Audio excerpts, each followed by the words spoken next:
question as well. Will you and JJ be participating in more competitions in the future? He will be back in the city at the 1st of February for the Westminster Kennel Club show. Oh, another big one. That is fantastic. Yes. This is obviously Yes. a very big deal for JJ. So did he get a special treat after that big win? Yes, he got some extra treats afterwards because he was such a good boy. And he's such a good boy just sitting there next to you listening as we talk about Yes. him. Congratulations to you both. Thank you so much for joining us. Thank you. I'm Faith Abube. The news never stops, and neither do we. We have a lot more news for you just after the break. We'll be right back.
Hello news guys, hello news, ay putik, that's my new house, my bad, the news,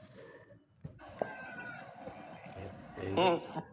So, madaling araw nakita ito ng isang rider na naglalakad sa highway. Namukhaan nito na kilala niya yung mukha dahil nga rin sa pagkalat ng mukha nito sa SOCMED, social media. At kinausap niya to, tinanong niya. At tandaan natin, may reward money na 150,000 na sinasabi para lang matagpuan ito.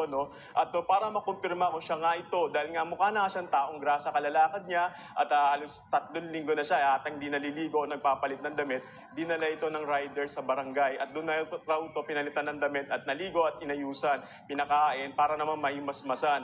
At sinasabi nga ng QCPD kung sino yung unang nakakita at nag-report, maaaring siya ay mabigyan ng reward. At base kung matutuloy nga yung reward na ibibigay sa kanya. Pero sa ngayon, kaya nakikita natin siya, nakadamit na siya ng iba dahil naliguan na siya, nalinisan na siya bago siya dinala sa presinto ng Season Pangasinan. Bok. Short na lang, Gary.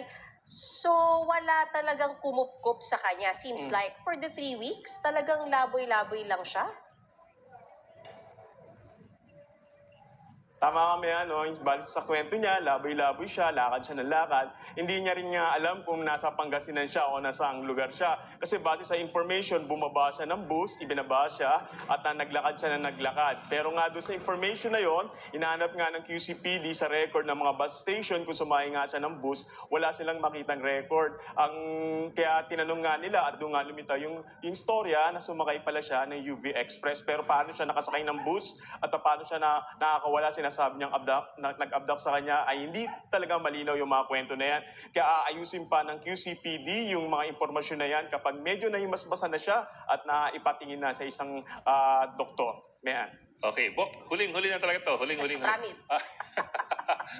Kasi ang nakuha ko sa iyo pati mga pulis naguguluhan at may mga inconsistencies sa kanyang mga kwento at medyo pabago-bago ng kaunti mga kwento. And of course, we understand that dahil medyo traumatic ang experience niya. Pero I'm also wondering, ano yung tingin ng mga pulis? Are they treating this as a criminal case at this point, or are they treating this as parang isang tao lang na nagkaroon ng problema at nag-time off? In other words, sila ba'y nag-iimbestiga ng kasong kriminal? O ito ba'y sa kanilang pananaw kailangan ng konting pahinga? Bok, sabi ng hepe ng QCPD Station 5, kapag ito na mas nakuha na ng official statement at ito ay napirmahan niya at ito'y talagang sinalaysay niya ng maayos. At pag lumitaw na abduction, seryoso nila itong ireresolba at aalamin kung sino yung nag-abduct at bakit siya kailangan malagay sa kaso ng abduction at bakit kailangan siyang kunin ng mga oras na yon.